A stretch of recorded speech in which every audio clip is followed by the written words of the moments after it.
Thank you very much, Dr. Fox. I'll now recognize myself for 5 minutes.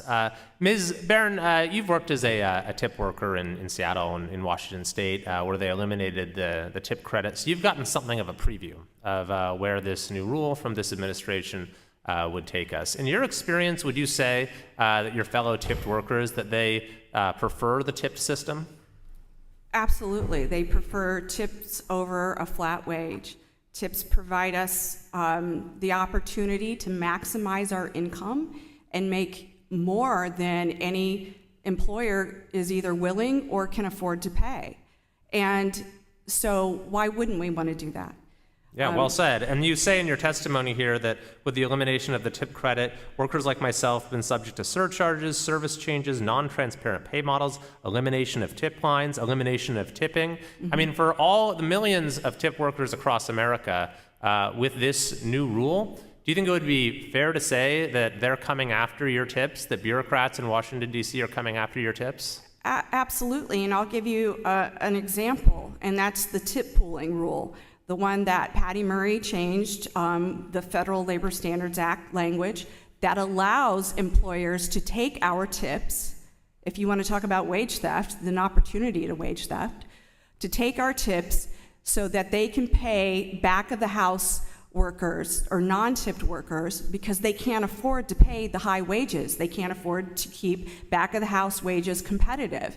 So now we have in all the one fair wage states this tip pooling rule that allows the employers to take our tips and pay non-tipped employees. And that it's ludicrous. We're making a lot less money. Thank you very much. I think that's an important takeaway from this hearing, is that they are coming after your tips. Bureaucrats in Washington, D.C. Just like Trump did, right? Trump didn't do that. Patty Murray did that. Excuse me. I wasn't speaking to you, Ms. Javarn.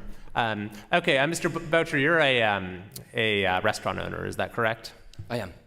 And you testified that you've actually seen examples of restaurants closing down altogether because of the elimination of tipping. Can you explain a little bit about the cause and effect there? Sure.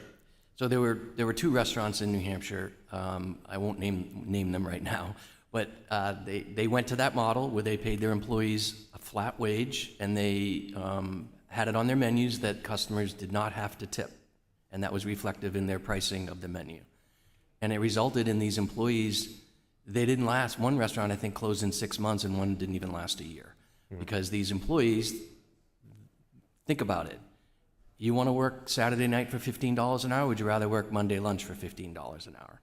So what happened was these employees said, you know what? I'm going to work $15 an hour at lunch for this restaurant. I'm going to get a tipped job at this other restaurant. And so they eventually lost all their employees because they could make more in a tip wage environment. Yeah, and we've seen this in California with the COVID shutdowns, and other very bad policies have caused restaurants to shut down. And in that case, it hurts not just the workers, but you have families who save money to go to their favorite restaurant once a month. It's not there anymore. You have couples who go there every year on their anniversary. You have folks who they're one night out a week, they like to go to this place with their friends. Suddenly, it's not there. So I think that's another takeaway from this hearing, is that the bureaucrats in D.C. are coming after your favorite restaurant. Now, of course, I don't want to paint with too broad a brush when it comes to folks at the Department of Labor, because we have Mr. DeCamp here, who was the administrator of the Wage and Hour Division, and had a very different set of priorities when he was there. And I think one of the things you mentioned in your testimony is that surveys actually show overwhelmingly that workers prefer the tip model, right? Well, that's correct. I mean, I think everybody would like to have their cake and eat it too, and have a very high cash wage and keep all their tips, but that's not the reality. When faced with the practical reality of either a cash wage plus, at a sub-minimum wage plus tips, or a higher flat wage, workers overwhelmingly want the opportunity to get tips. Yeah, it's like set 90% or something like that. 97 is the research I've seen. Yeah, and it's interesting. We saw similar numbers with another policy that's been fiated by the Department of Labor, the independent contractor rule, where they want to force people out of the independent contractor model, even though 90% prefer that model. Now they want to force people take away their tips, even though 90% say they prefer getting tips. What do you think is going on here? I mean, you were in charge of the Wage and Hour Division there. There's new leadership now, and they're consistently enacting policies without involving Congress that specifically do exactly the opposite of what workers want. What do you think is behind all this? I think it's bureaucratic arrogance. agencies get used to the courts rubber stamping what they do. I think that's going to change now that Chevron has been overruled, and I think that agencies are going to be held more strictly accountable to adhering to the laws that Congress enacts.